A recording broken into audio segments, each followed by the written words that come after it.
Baik, untuk selanjutnya kami mengundang dari Pak Bapak Muhammad Daniel. Mohon izin Pak Muhammad Daniel dari Cipta Kerja, Dirjen Cipta Karya dari PUPR. Beliau terkait dengan mungkin sanitasi dan air bersih nih Pak, kaitan itu hal yang sangat krusial menurut saya. Kita akan mendengarkan apa capaian kemudian pembelajaran yang kita bisa ambil dari narasumber kita. Kami persilakan Pak Daniel. Baik, terima kasih Bapak Moderator. Bismillahirrahmanirrahim. Assalamualaikum warahmatullahi wabarakatuh. Selamat sore Bapak dan Ibu, salam sejahtera bagi kita semua. Sesuai dengan undangan yang kami terima pada kesempatan sore hari ini, kami dari Direktorat Jenderal Cipta Karya mencoba menyampaikan beberapa hal terkait dengan dukungan kami di Kementerian PUPR melalui Ditjen Cipta Karya dalam percepatan penurunan angka stunting ya secara nasional. Jadi masih adanya stunting ini juga memang masih menjadi salah satu tantangan utama kami di Ditjen Cipta Karya. Selain beberapa isu lainnya, jadi kita tahu dari aspek disparitas wilayah juga ini masih menjadi tantangan kami dalam penyediaan infrastruktur pemukiman, khususnya di kawasan perkotaan, pedesaan, kawasan 3T, perbatasan, dan sebagainya. Kemudian juga dari sisi urbanisasi ini juga masih menjadi tantangan bagi kami karena tingginya urbanisasi tentunya akan membentuk pusat-pusat pemukiman di kawasan perkotaan yang juga harus disediakan dari sisi infrastruktur pemukimannya. Kemudian juga kita kemarin dihadapkan pada kondisi pandemi COVID yang ini juga merubah pola pemanfaatan air bersih karena memang kita selalu cuci tangan dan sebagainya begitu ya. Dan termasuk kemiskinan ekstrim dan stunting. Jadi ini saya kira Bapak dan Ibu juga banyak terlibat dalam upaya kita bersama-sama menghilangkan kemiskinan ekstrim dan menurunkan angka stunting di tahun 2024. Dan tentunya dukungan yang kita berikan di Ditjen Cipta Karya pastinya harus bersama-sama dengan kementerian lembaga lain dan pastinya juga Bapak dan Ibu di pemerintah daerah yang terkait erat dengan upaya penyediaan air minum dan sanitasi di masyarakat begitu. Jadi kalau melihat dari strategi nasional percepatan pencegahan stunting 2018-2024 ini memang dari 5 pilar strategi nasional tersebut kami mendukung di pilar ketiga di mana disebutkan bahwa peningkatan konvergensi intervensi spesifik dan intervensi sensitif di kementerian lembaga, provinsi, kabupaten kota dan pemerintah daerah. Dan ketersediaan air minum dan sanitasi ini menjadi bagian dari intervensi sensitif yang penanganannya tentunya lintas sektor dalam upaya kita bersama-sama menurunkan angka stunting. Dan yang kami lakukan ini memang terkait dengan penyediaan air minum dan sanitasi.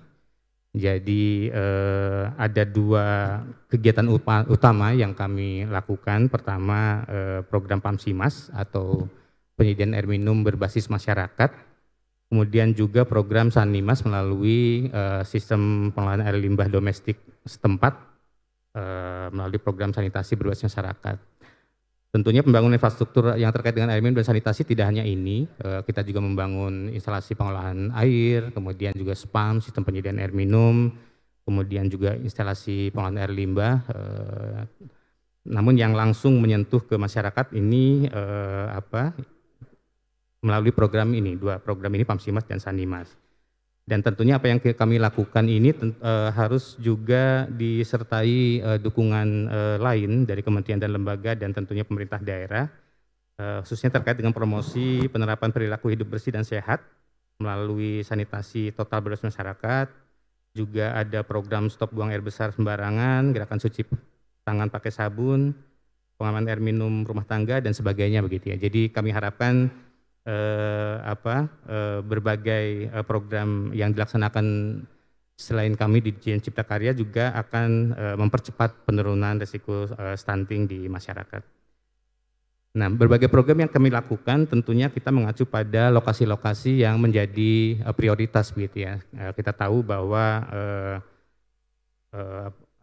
ada lokasi-lokasi prioritas yang ditangani begitu secara bersama lintas kementerian lembaga dan Bapak Ibu juga di daerah.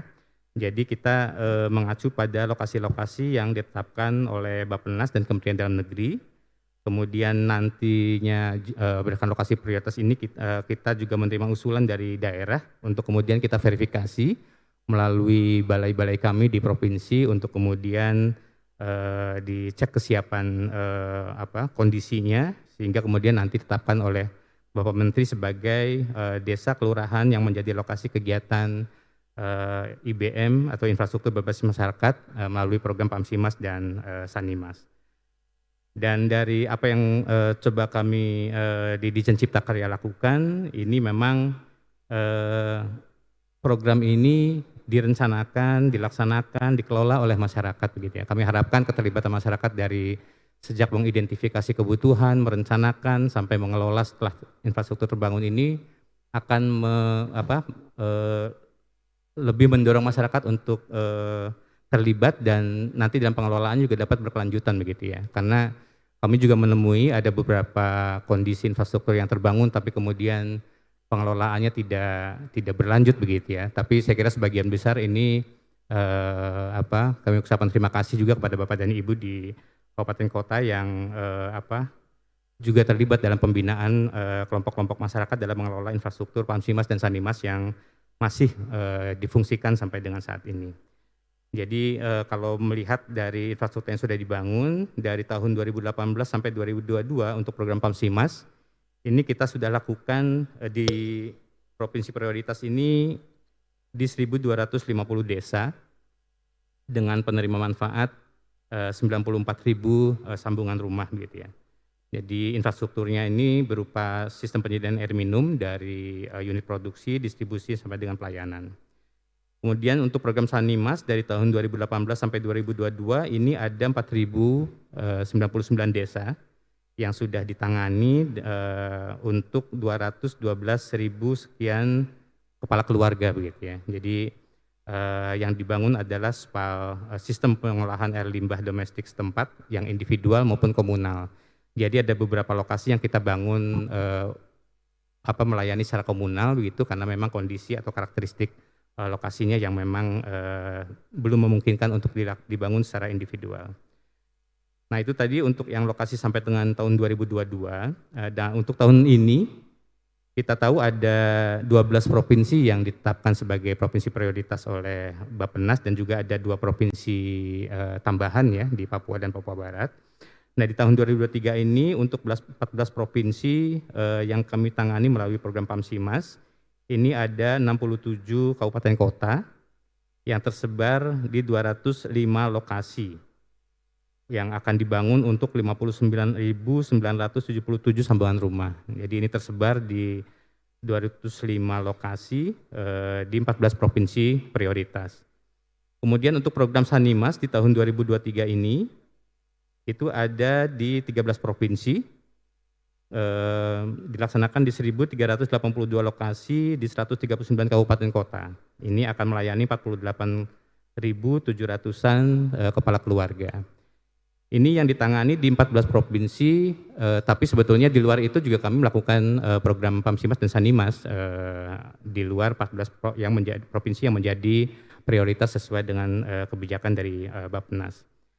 Nah dari yang sudah dilakukan banyak hal yang saya kira kami tentunya berterima kasih atas dukungan Bapak dan Ibu dalam pembinaan masyarakat mengelola infrastruktur Pamsimas dan Sanimas yang sudah dibangun.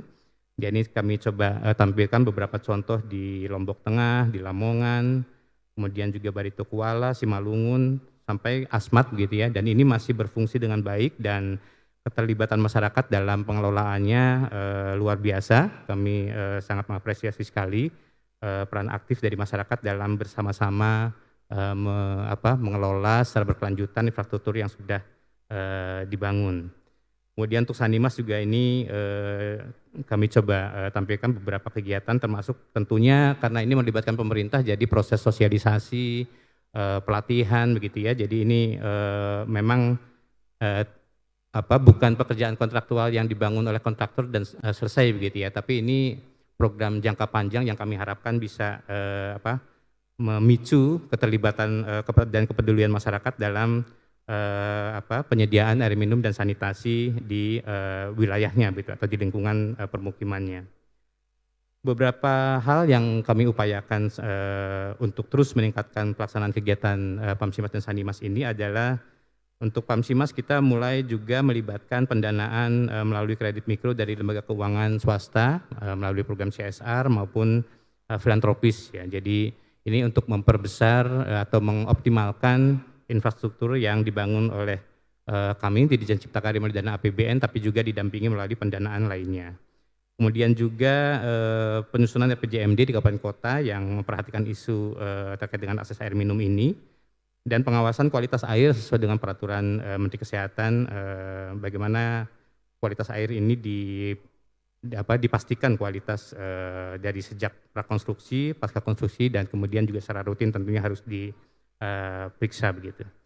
Dari sisi Sanimas juga kami terus mengembangkan berbagai inovasi desain SPAL DS yang adaptif terhadap kondisi-kondisi tertentu yang memang tidak selalu ideal begitu ya. Jadi untuk kawasan-kawasan rawa, kemudian juga yang bisa ramah dengan kaum disabilitas dan sebagainya. Termasuk juga pengembangan tangki septik fabrikasi yang mempermudah masyarakat dan mempercepat dalam penyediaan infrastrukturnya. Kemudian juga kami bersinergi juga dengan program dan pendanaan stunting melalui dana DAK. Jadi untuk DAK mendukung peningkatan kualitas sumber daya manusia ini, untuk bidang air minum dan sanitasi juga kami fokuskan untuk mendukung lokasi-lokasi prioritas penanganan stunting, di mana di tahun 2023 ini untuk DAK bidang air minum dilaksanakan di 234 kabupaten kota, dan untuk sanitasi di 240 kabupaten kota. Dan untuk 2024, nah ini juga masih menjadi prioritas kami di Kementerian PUPR, khususnya kami di Ditjen Cipta Karya. Jadi ada tiga prioritas yang harus diutamakan di tahun 2024 yang akan dilaksanakan oleh kami di Ditjen Cipta Karya. Pertama, menyelesaikan pekerjaan-pekerjaan yang sedang berjalan. Jadi kita tahu ada program-program multi-use yang harus diselesaikan, dan tentunya Pak Menteri tidak ingin 2024 selesai tapi masih ada pekerjaan yang masih belum selesai begitu ya. Jadi prioritas 2024 mendatang ini memang kita harus menyelesaikan pekerjaan yang masih berjalan hingga tahun 2024. Kemudian yang kedua adalah program-program direktif Pak Presiden, seperti kita tahu ada pembangunan IKN dan ini juga harus dilanjutkan di tahun 2024. Dan yang ketiga adalah ini, penanganan stunting dan kemiskinan ekstrim. Jadi ini juga menjadi prioritas utama Ditjen Cipta Karya di tahun 2024. Jadi kita untuk pembangunan usulan baru, program-program infrastruktur yang lain, ini sangat selektif sekali. Dan jika tidak mendukung tiga hal tadi, ini tidak akan dimasukkan ke dalam rencana 2024. Karena kita juga dari sisi pembiayaan terbatas dan APBN, sehingga memang tiga hal itu termasuk di dalamnya stunting yang menjadi prioritas kami. Dan di tahun 2024 ini memang setelah melalui berbagai pembahasan dengan Bappenas dan Kementerian Keuangan, termasuk juga tentunya dengan legislatif, ini ditargetkan ada 1.183 desa kelurahan yang akan ditangani melalui program Pamsimas dengan alokasi 473 miliar. Kemudian untuk sanitasi ini di 1.546 desa kelurahan dengan alokasi 540 miliar. Jadi ini baru besaran targetnya ya. Untuk detail lokasinya ini memang tentunya kita harus kami berharap ada kesepakatan dengan Kementerian Bappenas, Kementerian Dalam Negeri begitu ya, untuk lokasi-lokasi yang menjadi prioritas di tahun 2024, sehingga nanti kita akan arahkan untuk masuk ke dalam lokasi-lokasi prioritas, termasuk tentunya usulan dari pemerintah daerah juga. Jadi kalau melihat timeline-nya ini untuk program Pamsimas dan Sanimas ini sampai dengan Oktober kami harapkan akan sudah ada usulan-usulan dari berbagai pihak, baik pemerintah daerah, kementerian lembaga dan sebagainya, sehingga kemudian bisa dilakukan rekrutmen fasilitator dan sosialisasi ke pemerintah daerah, termasuk persiapannya di awal tahun depan, sehingga diharapkan di April Agustus sudah bisa dilaksanakan fisiknya, sehingga sampai dengan September semua pekerjaan bisa selesai tanpa harus, karena kita tahu pemerintahnya sekarang akan berakhir di tahun Oktober 2024, jadi tentunya kita harapkan semua proses pembangunan infrastruktur, tidak hanya Pamsimas dan Sanimas, tapi semua infrastruktur yang dibangun oleh kami Cipta Karya bisa selesai di Oktober 2024. Izin Pak, tinggal 2 menit lagi Pak ya. Ya, saya kira tinggal 1 slide lagi. Jadi dari apa yang sudah kami lakukan, tentunya kami mengapresiasi berbagai dukungan Bapak dan Ibu, kementerian lembaga dan juga di pemerintah daerah, provinsi, kabupaten kota, dan masyarakat di desa yang bersama-sama dengan kami berupaya untuk menyediakan air minum dan sanitasi, khususnya dalam menurunkan angka stunting. Jadi beberapa hal yang mungkin bisa kami sampaikan sebagai catatan. Pertama, peningkatan kolaborasi, komitmen, sinergi, dan dukungan semua pihak, baik pemerintah pusat, pemerintah daerah, akademisi, swasta, dan masyarakat sesuai dengan peran masing-masing. Jadi ini memang pekerjaan bersama, tidak bisa diselesaikan satu pihak, dan dari sisi kami berupaya keras dan menjadi komitmen pimpinan di Kementerian PUPR untuk bisa mendukung penyediaan dari sisi air minum sanitasi. Kemudian juga penyediaan data penerima manfaat yang handal dan valid, sehingga diharapkan ini menjadi lebih efektif dan efisien dalam penanganan dan mempercepat penurunan angka stunting. Kemudian yang ketiga juga terkait dengan pola hidup masyarakat. Ini mungkin di Kementerian Kesehatan ya, terkait dengan mindset masyarakat, bagaimana memelihara infrastruktur yang sudah dibangun, kemudian juga berperilaku hidup bersih dan sebagainya. Dan terakhir adalah peningkatan peran masyarakat sebagai penerima manfaat dalam mengelola, mengoperasikan, dan memelihara infrastruktur yang terbangun. Jadi saya kira sebagian besar infrastruktur yang sudah dibangun dari tahun 2018 sampai dengan yang lalu, 2022 ini masih berfungsi dengan baik. Namun memang kami juga masih menemui adanya infrastruktur yang kemudian tidak optimal begitu ya, dan kami tentunya berharap dukungan dari Bapak dan Ibu di pemerintah daerah untuk terus melakukan pembinaan kepada masyarakat sebagai pengelola infrastruktur sehingga dapat memberikan manfaat sebanyak-banyaknya bagi masyarakat setempat. Saya kira demikian Pak Moderator, beberapa hal yang bisa kami sampaikan. Sekali lagi terima kasih. Kami akhiri. Assalamualaikum warahmatullahi wabarakatuh.